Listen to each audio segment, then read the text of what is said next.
From the O'Hara Construction Studio in downtown Jackson, it's the Bart Hawley Show. I'm David Rice, inviting you to join Bart and his guests. From the Jackson District Library, Director Liz Breed. For the 6th Annual Local Authors Expo and Book Fair, Hakeem Crampton. From Jackson First United Methodist Church, Pastor Reverend Brad Luck and Tori Munir. From Hidden Lake Gardens, Jessica Goodrich. And from ERA Reardon, Realtor Jenna Shimileski.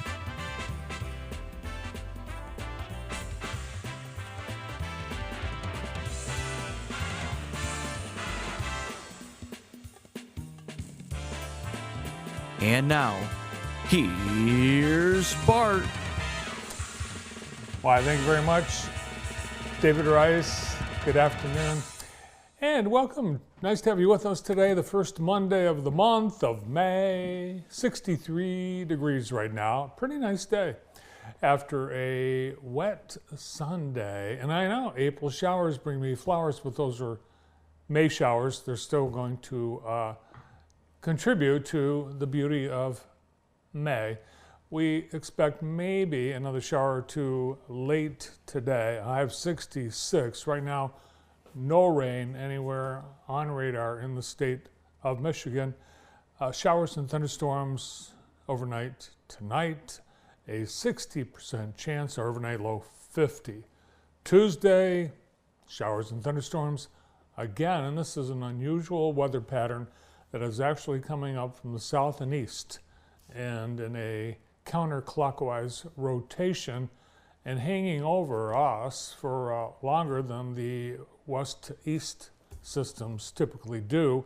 So we could see some steady rain overnight tonight, 80% chance into tomorrow. Wednesday, mostly sunny, 71, there we go. Thursday, sunny, 61. Friday will be the great way to start a nice weather weekend. Sunny skies Friday, Saturday, and Sunday, all 3 days. For Friday, I have 67. Saturday, sunny, 74. And for Mother's Day, sunny and a high of 74. Perfect. Happy Mother's Day. There you have it, today's weather, presented by Kelly Express. Great savings at Kelly Express. They've got awesome pizza. Pizza special this month is two item pies for $25. And they're available on the new location, corner of Michigan and Robinson, South Street, Jefferson Road, Grass Lake, Napoleon, and County Farm Road. Thank you, Kelly Express. Take a quick look outside. Things are greening up. We've got some blue in the sky. First time in a while. It's like a nice day right there. It is. Beautiful May day. And we are close to normal temperatures for this time of year. Today is the 5th of May, or as they say in Mexico, May 5th. Or as they say in the Gulf of America, Cinco de Mayo. Now they don't celebrate, oddly enough, they don't celebrate Cinco de Mayo in Mexico as much as they do in the United States because, well, it was a minor holiday. It's a commemoration of the Mexican victory at the Battle of Puebla on May 5th, 1862, during the Franco-Mexican War. It was a victory for Mexico over France, but it was just one little skirmish. So it's celebrated in Puebla, and that's it, pretty much. But in the United States, it's a big day. Is it, Brendan, a drinking holiday? Not in Mexico. No, but here in the United States?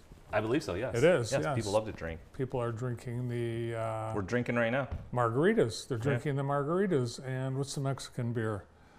I mean, there's Corona. Corona, there you Yeah, go. that's And there's others. It's the anniversary of, wow, Cy Young, 1904, pitched the first perfect game in modern Major League Baseball, 1904. And a perfect game means no one, and I mean no one, made it to first base. And that was, he should have, I don't know why he didn't. He should have won the Cy Young Award. We had a Tiger that pitched a perfect game, Galarraga. He That's just right. didn't get credit for it. Yeah. Exactly. That's exactly The right. What umpire happened? screwed Yes. up. Yeah. So it was the Boston Americans won 3-0 over the Philadelphia Athletics. 1934, the first Three Stooges film is released. The comedy trio went on to become famous for their short films featuring slapstick humor. Yeah, yeah, yeah. On this day in 1961, Navy Commander Alan Shepard launched into space aboard the Freedom 7 space capsule. He became the first American to travel to space. And I guess it's not that big a deal when Gail King can go.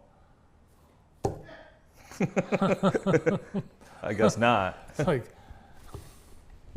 I was on this day in 1921, a date of symbolic importance to the iconic creator. Chanel No. 5 was introduced, and there it is, the giant Chanel bottle. That particular bottle would cost you probably $3,000. And Brandon, for extra credit and not any money, who is this posing with the bottle? And I'll give you a hint, it is not Coco Chanel. It's my ex-girlfriend, Fleur. I don't know. I'll give you a hint.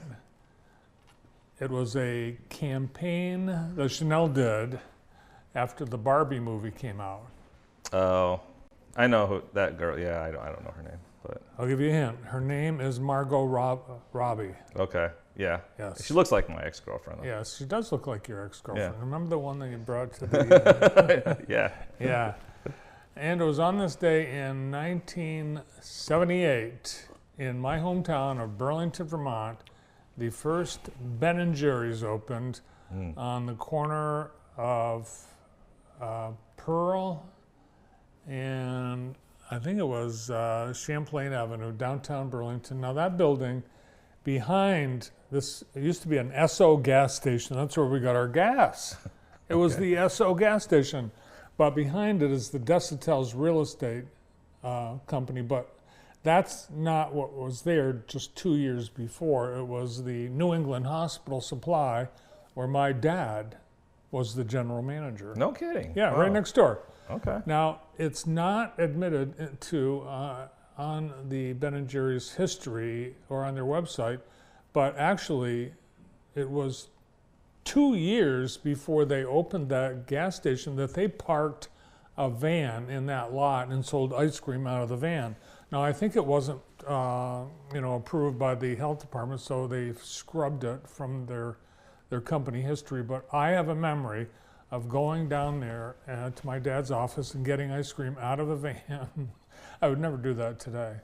But it was Ben & Jerry, and they were a couple of hippies that came from New York. They decided they'd take $2,000 of their life savings and go to college and learn how to make ice cream, and they did, and then the rest is history. So. Now, was it like, did it take a while, or was it like Chick-fil-A grand opening when that opened up? Were people already familiar with them when they opened up their own?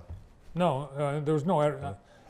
In America, Brandon, you open up an ice cream store, and there are people that are going to be instantly in line. Just because? Yeah. But I mean, were people already aware of them because they nobody heard of started them. behind the truck? There were nobody. I mean, Ben and Yeah. Jerry, and nobody really liked them because they were a couple of hippies from New York. Yeah. Like Bernie Sanders, who was also hanging around Burlington at that time. Burlington was attracting this counterculture that the locals just did not care for. But they liked their ice cream. And it was, now to this day, does Ben & Jerry still own Ben & Jerry's? I would assume did they sell it off there? They sold out. Might as well, right? Unilever. Yeah. Yeah, a giant, what do they make, chemicals? But they, still on this day, because May 5th, their founding day, they give free scoop of ice cream at every Ben & Jerry's location every May 5th. Where's our Ben & Jerry's? We don't have one. The grocery store. Where's the closest Ben & Jerry's? There used to be one in Ann Arbor. I don't know. We'll research it. The We'll guys look are into it. looking, Okay. looking Yeah. into it right now. All of that happening on this Cinco de Mayo. It, And now today in the J, brought to you by Experience Jackson, as we see a beautiful field of yellow flowers, which are, what are those yellow flowers, Brandon? I don't know. It's saying that there's one on State Street, though. State Street in Ann Arbor? Yeah. Okay. All right, getting word that there is one on State Street on the U of M campus. So if you want free ice cream, head on over. Let's go. Yoga at Carnegie today at 3 o'clock. A relaxing hour of yoga, free. Now, if you have a yoga mat, bring it. If you don't, they have a few extra. It's improv comedy night at Ironbark Comedy Theater. Actually, Ironbark Brewery. It's the. Sometimes it is. Sometimes it's, but it's the. Who are the people that put this on? It's the. You know the. Is it Monster Box? Monster Box. That's Yeah. it. Monster Box Theater putting on. It's called Cinco de Monster Box tonight, which means free comedy for everyone, great beer and laughs at Ironbark Brewing Company, 2610 Kibbe Road in Jackson. That's it today in the J, presented by Experience Jackson. We had a very busy weekend. Congratulations, by the way, to those who graduated this past week. We've had graduations. I think all Spring Arbor's graduated now, all JC. We've got maybe one or two of the schools have had graduations, but proms we had over the weekend. We had a lot of activities, and we're going to bring you to some of those. Let's start with Thursday. No, it was Friday. It was Thursday. It was the Southern Michigan Bank and Trust grand opening, their third location on the corner of Horton and Weatherwax, a beautiful brand new bank that was constructed by R.W. Mercer, and sure enough, Kirk Mercer and Andy Mercer were in attendance, as were all of these fine people. There's Craig. Remember Craig, working for William Deary? Adam Bragger saw him at the Tigers game on the scoreboard. He was on the scoreboard? Yes. Wow. Yeah, at the last week. And that's John Waldron's son, who was on the left in that picture. Okay, yes, Yeah. yep. And there's Bobby Rozak and Dr. Ahern. Big, I think, feature of the event was this spread from West Texas Barbecue Company. It's really good. And people had their lunch there. And Pat O'Dowd from the Home Builders Association asked me if there were any to-go containers. That's not surprising. Yes, that's Pat. And some macarons in the colors of Southern Michigan Bank and Trust, and the giant scissors cutting the ribbon of Southern Michigan Bank and Trust's third location. Congratulations to all the team at SMBNT. Oh, one other thing on the Today in the J. Today is the last day for the art show at Jackson Crossing, the hallways of Jackson Crossing today, wrapping up with the student art show. Thanks to Jackson Crossing for putting this on. I got a chance to go through last week, and I did too, yeah. yeah, it's pretty cool. Did Barrett have any art in the show? He didn't, but he loved looking at all the Yeah. artists. Yeah, they did a really good job. Oh, there's Captain Kirk. That was probably a popular exhibit yesterday on May the 4th. I would think so, Yeah. right? Yeah. But hundreds of Jackson County art students having their handiwork displayed at the crossing. So a very successful event. Thanks to Jackson Crossing. If you want to see it, you get there today. Today's the day it all wraps up. Also on Friday, it was the groundbreaking of the Blackman Solar Gardens.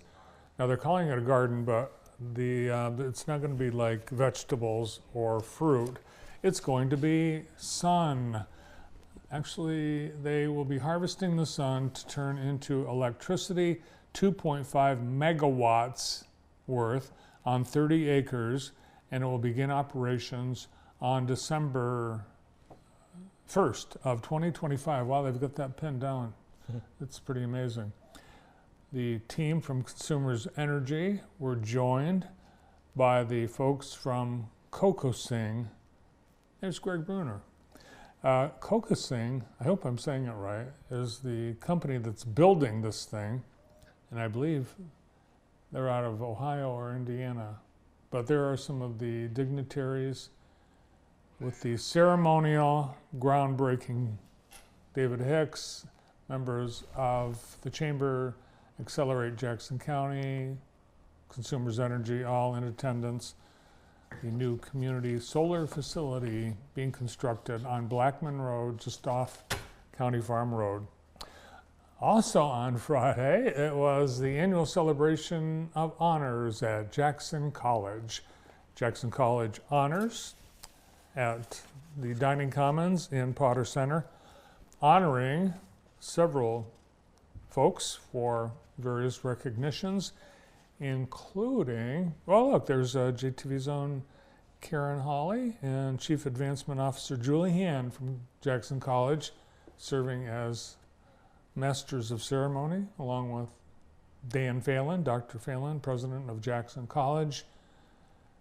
Kathy Schmaltz stopped by with a couple of proclamations. Yep. She provided the honorees.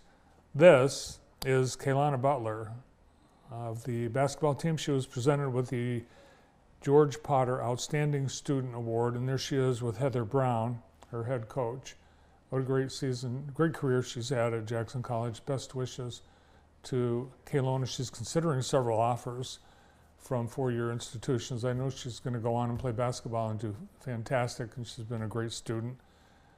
Also honored on Friday night, this particular person gave one of the awards. That is, Chris Simpson presenting the award to the family of Frank Dick, posthumously receiving the Distinguished Service Award. Also, former trustee John Christ with the Distinguished Service Award. Candace MacArthur, the Captain Zenith Pond Emerging Alumni Award. And Barbara Markowski with the Dr. Ethelene Jones Crockett Distinguished Alumni Award. And there's John Christ and his whole family in attendance on Friday night. Congratulations to all the honorees. On Saturday, let's one more thing on Friday. It was the Home Builders Association of Jackson Career Fair. This is the first time that the Home Builders Association of Jackson, gathering a bunch of local employers, including members of the Home Builders Association, to entice students to consider careers here in Jackson, in particular with home builders members. They were actually there with, in some cases, job applications that students could fill out. But as you know, the Career Center has a close relationship with employers and other organizations throughout the community designed to get students into a job immediately upon graduation. And here's another great example. Thanks to all those who participated, all the volunteers who helped arrange this, and thanks to the students who dropped by for the festivities and free refreshments. We want to thank Tri-County Water for the water in the green room and all throughout the building. Actually, thank you, Tri-County Water, serving our community since 1966. A great lineup of guests on our show today, so hope you can stick around. Starting things off is the director of the Jackson District Library, Liz Breed. A lot of things to talk about, including upcoming summer reading and some expansions of the library system. Hakeem Crampton will be here. He is presenting a local authors expo and book fair. And it turns out we have a lot of local authors. Reverend Brad Luck and Tori Munier from Jackson First United Methodist Church are swinging in. From Hidden Gardens, Jessica Goodrich, and realtor from ERA Reardon, Jenna Shemileski, all here today on JTV. Great that you're here too. And we get started with Liz Breed right after this.